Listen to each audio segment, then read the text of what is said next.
അറിയുമോ? അനുഭവസ്ഥർ പറയട്ടെ. ഇത് കിടങ്ങഴം മുഹമ്മദ് അലി സഖാഫി.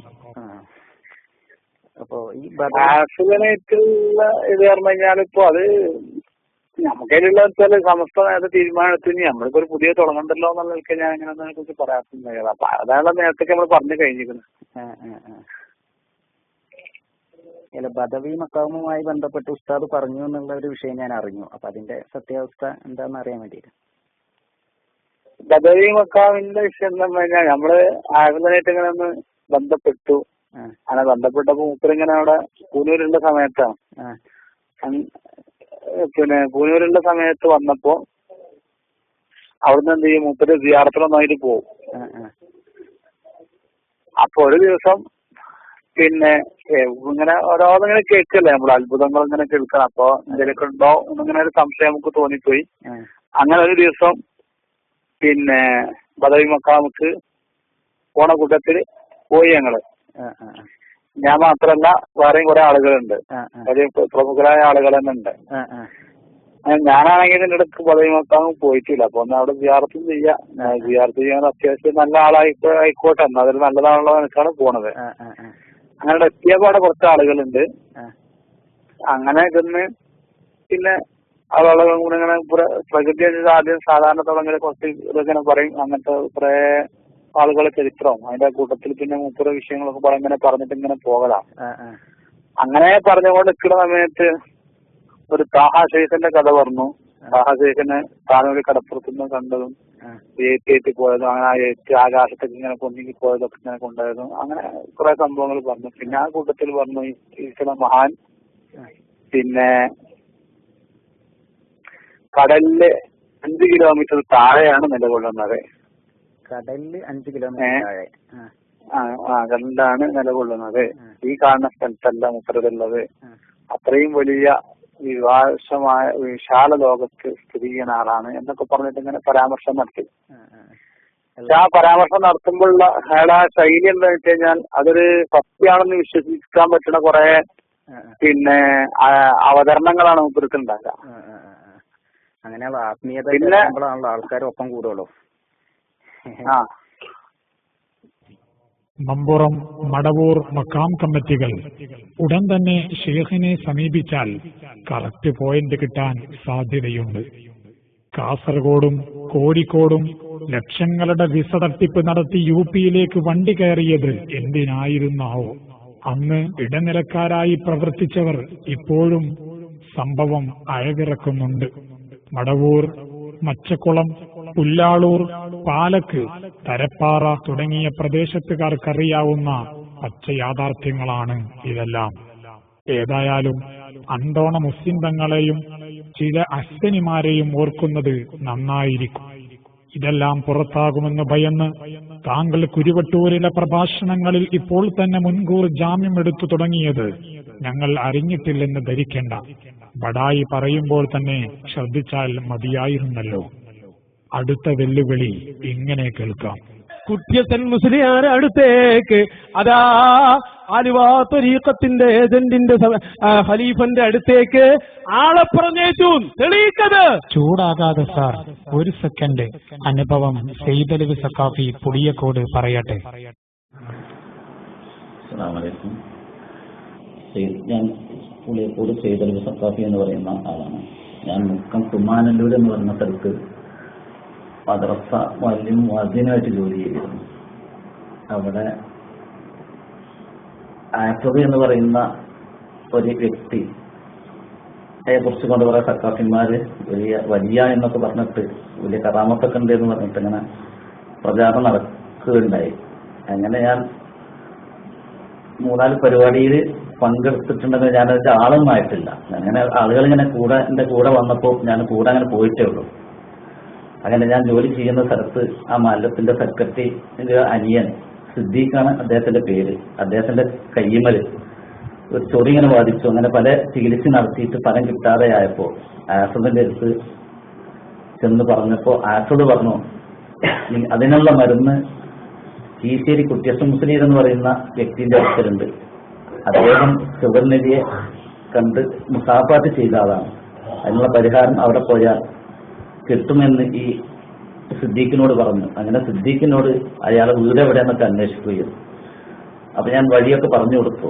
അപ്പൊ മൊലി എന്ന് പറയുന്ന ആള് പിഴച്ച ത്വരീഖത്തിന്റെ ആളാണ്. നമ്മൾ ഉസ്താദന്മാരൊക്കെ പറയുകയും അങ്ങനെ ഞാൻ മനസ്സിലാക്കുകയും അതിനെ ഞാൻ എതിർക്കുകയും എന്നോട് പറഞ്ഞ ആളുകളോട് ഞാൻ അത് എതിർത്ത് പറയുകയും ചെയ്തു.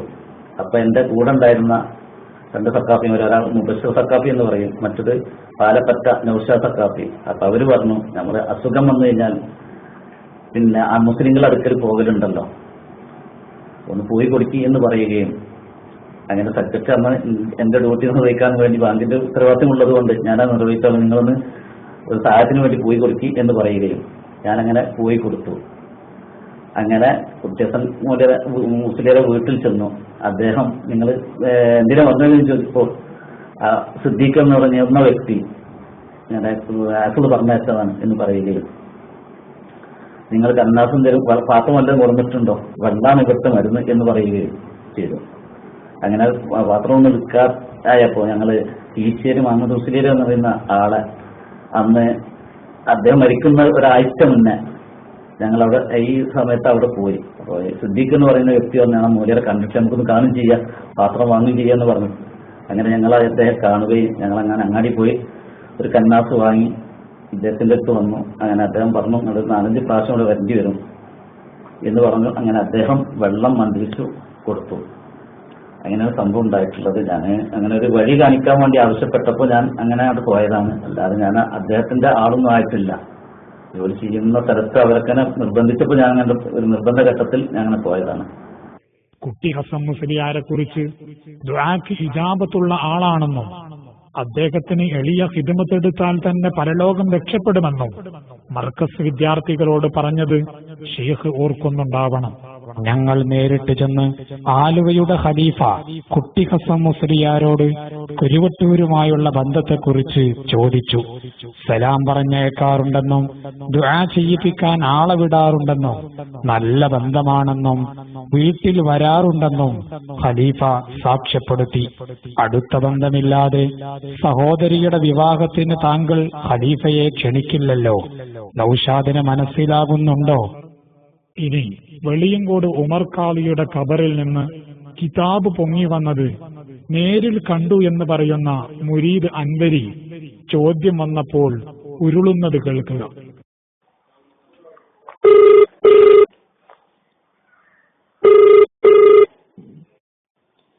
അസ്സലാമു അലൈക്കും.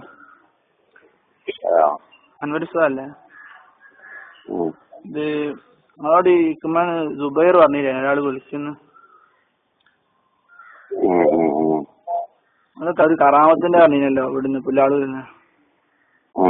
പിന്നെ ആഫ്ഗാനിസ്ഥാന്റെ ഒപ്പം ഞങ്ങൾ പോയപ്പോ അവിടുന്ന് കിതാബ് കൊടുക്കുന്ന കണ്ടിരുന്നു. പിന്നെ അത് മുസ്തഫക്ക ചോദിച്ചപ്പോ നിങ്ങൾ എന്ത് പറഞ്ഞ് കൊടുക്കണല്ലാണ്ട് അവിടുന്ന് എടുത്താന്നാ പറഞ്ഞത്. മക്ബർമന്ന് എടുത്തതാണെന്ന്. അപ്പൊ എങ്ങനെ മഹാന് ഖബർന്ന് കൊടുത്തതാണ് ഉസ്താദിന്? നിങ്ങൾ മഹാനെ കണ്ടോ? പിന്നെ അങ്ങനെ മഹാൻ കൊടുത്താന്ന് മനസ്സിലായി. മഹാനങ്ങൾ കണ്ടോ? ഇല്ല. ഇപ്പൊ പിന്നെ അങ്ങനെ മഹാനെങ്ങനെ പിന്നെ ഖബർന്ന് കൊടുത്ത്? അതെ, ഖബറൊന്നും പോയി. ഇനിയിപ്പോ 2 വിഷയമാണ് പുറത്തുള്ളത്. സാധാരണ നമ്മൾ ഒരു മക്കാമുള്ള സമയത്ത് അടുത്ത ഭാഗത്തിൽ അങ്ങനെ തന്നെയല്ലേ നമ്മളത് പറയാം. ആ മക്കാമെന്ന് അവിടെ പെട്ടെന്നൊരു കിതാബ് അവിടുന്ന് ഒരാളോട് ഇങ്ങനെ വാങ്ങണതായിട്ടും അത് തിരിച്ചു കൊടുക്കുന്നതായിട്ടും ഓരോ സംസാരിക്കുന്നതായിട്ടും സംസാരിക്കാൻ കേട്ടു. മഹാന്റെ സംസാരങ്ങൾ കേട്ടോ? മഹാന്റെ കേട്ടോ? അപ്പൊ കിതാബ് കൊടുക്കുന്നു ഇങ്ങനെ പറയുന്നുണ്ടോ? പിന്നെ ഈ കിതാബ് എങ്ങനെ എന്തൊക്കെയോ സംസാരിക്കുന്നുള്ള അന്നത്തെ നമുക്ക് അങ്ങനെ. അപ്പൊ ആഫ്ഗാനെ ഇപ്പൊ എങ്ങനെ എന്നിട്ട് കിതാബ് കൊടുത്തത്? എങ്ങനെ ഉസ്താദിന്റെ കൈമലേക്ക് എത്തിയ കിതാബ്? അതിപ്പോ എന്താ ഒരാളെന്ന് കൊടുത്താൽ ഓരോ നമ്മളിപ്പോ നമ്മൾ കിതാബ് എന്റെ കൈമലെത്തില്ലേ? അപ്പൊ ഞാൻ തന്നാലല്ലേ, അപ്പൊ ഞാൻ തരുന്ന തരാൻ ഒരുപാട് മാർഗം ഉണ്ടല്ലോ. അതെ, മാർഗം പക്ഷെ തന്നെ അവിടെ ഓല് കൊടുക്കുന്ന നമ്മക്ക് അവരെ കാണാനുള്ള കണ്ടാവും. അത് ആ സമയത്ത് നമുക്ക് ഹിജാബായിന്നല്ലേ ഉള്ളൂ.